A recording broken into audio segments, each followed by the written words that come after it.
Meet Asia's richest man. Gautam Adani ranks 4th on the Bloomberg Billionaire Index. With a net worth of just over $118 billion, his wealth places him right above Bill Gates and one place under Jeff Bezos. His fortune comes primarily from infrastructure through his company, the Adani Group, which is the largest operator of Indian ports. The Adani Group also produce and trade coal through various joint ventures. Gautam got his start in the business world as a diamond trader after dropping out of school and refusing to run the family's textile business. Trading diamonds honed his financial instincts and made him a millionaire at the age of 20. Turning to trading commodities was a natural next step, which is how the Adani Group was created back in 1988. While his company originally focused on trading agricultural products, India's fast-growing economy during the 90s saw the group diversifying into mining and power generation. Adani's faced adversities in the past. He was kidnapped and held for ransom. He's faced criticism over his closeness to Prime Minister Narendra Modi, but he's dismissed allegations of cronyism. Welcome to Financial Fortune. What do you think about everything behind these Asian billionaires' success? Gautam Adani's rapid rise to wealth is the most remarkable aspect of his fortune. With a net worth of only $7 billion in 2019, he ranked as the 206th richest person on the planet. After having a net worth between $5 and $10 billion for the better part of the previous decade, his fortune began to skyrocket in 2020, and by September of 2022, he had surpassed the world's then richest man. At the beginning of 2022, these were the 5 richest people in the world: Elon Musk, Jeff Bezos, Bernard Arnault, Bill Gates, and Larry Page. Most of these ultra-rich billionaires have lost money this year, tens of billions of dollars, except for one, Gautam Adani. The Indian billionaire got $51 billion richer in 2022 alone, fast-tracking him to be among the 4 richest people on the planet.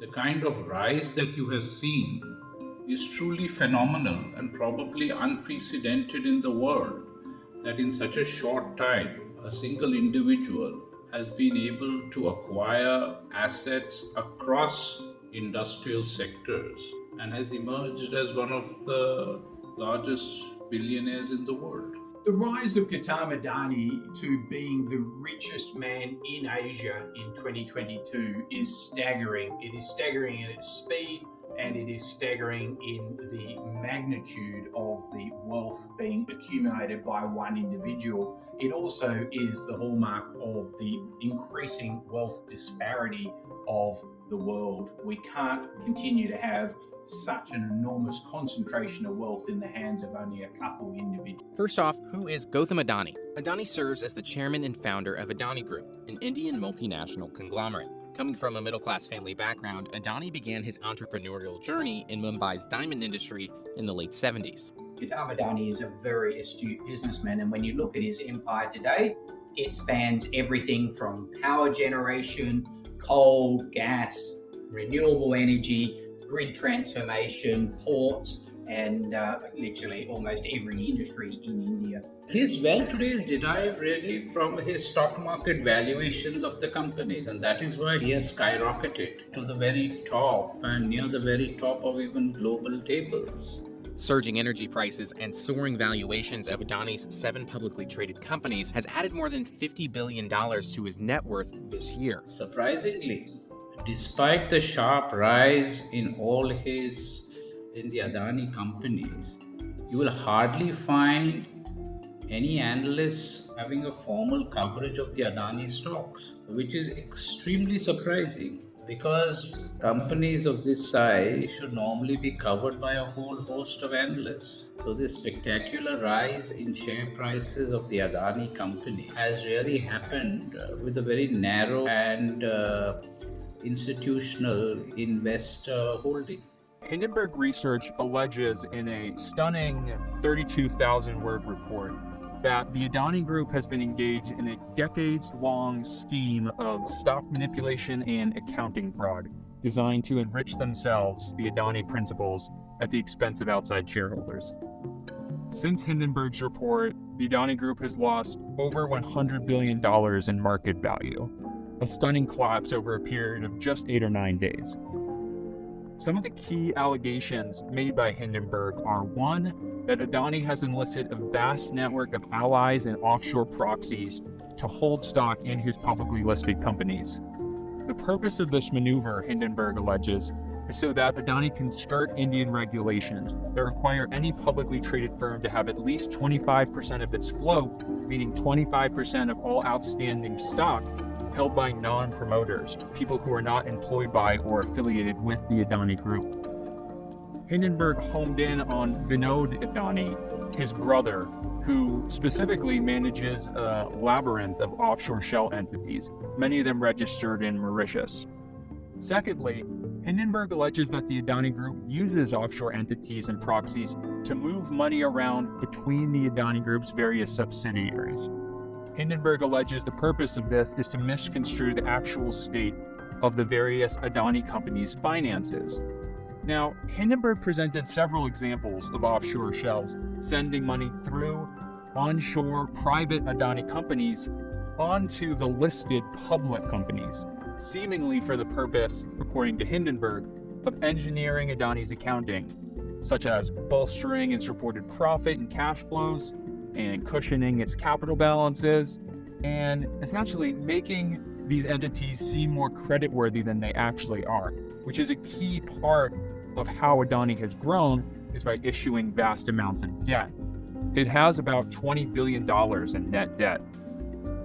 The Adani Group has denied Hindenburg's report, calling it a malicious combination of selective misinformation and concealed fact. Adani has also said that its financial practices and intercompany dealings are in line with applicable accounting standards and applicable law. I think in the US and Europe, the reaction was by and large one of shock. Investors and business people have been aware of the Adani Group and of its meteoric rise over the last few years, but most were ignorant to some of the accounting irregularities, extreme debt loads, and other questionable corporate governance matters that were bubbling under the surface. In India, meanwhile, the Hindenburg allegations were shocking but less surprising. That's because India's Securities and Exchange Board, its main financial regulator, has investigated companies under the Adani Group umbrella previously. Those investigations did not find evidence of any wrongdoing. What's been most pronounced in India is the diverging opinion among the broader public. On the one hand, there are those who identify with the Adani Group's embrace of Prime Minister Narendra Modi and Indian nationalism, a theme that the Adani Group has turned to during this difficult period. But there are plenty of others, such as members of the media, intellectuals, lawyers, the like, who have been criticizing the Adani Group and its business practices for a while now. They're using the Hindenburg allegations and the international attention those allegations have drawn to press for action from India's financial regulator. Adani has cultivated allies, not just at home, but also abroad. We saw this on display just last week, when one of his companies, Adani Enterprises, was trying to push through a $2.5 billion stock sale. This sale was thrown into question by Hindenburg's report, with there being fewer subscribers to the stock. But we saw Abu Dhabi come to the rescue with a $400 million injection of capital on January 31st. This ultimately wasn't enough to prevent the collapse of the stock sale, which the Adani Group abruptly and somewhat mysteriously canceled the following day.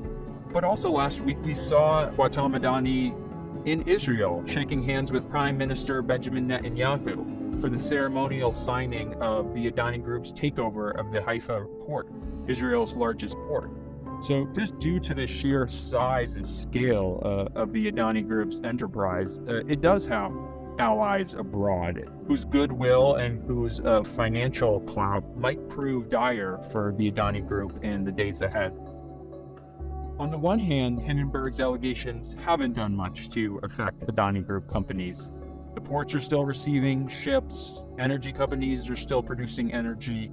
On the other hand, the Hindenburg allegations have really upended the Adani Group's financial picture. The stocks have crashed, which means Adani personally is less wealthy, but more critically for the businesses themselves, banks such as Citigroup have already said they're no longer going to be accepting Adani stock as collateral for loans. The Adani Group depends on loans as part of its growth strategy, and it's a highly leveraged business. So we could see this affects the company's financial picture. Similarly, the Adani Group has already faced margin calls on loans that it has outstanding, for which it's posted Adani company stock as collateral. Because of the collapse in price of that stock, it's going to have to post more collateral on those loans. Going forward, the markets are going to be keeping a close eye on the Adani Group's existing debt pile, but also they're going to be keeping an eye on India's political situation and whether financial regulators in India start to investigate the Adani Group.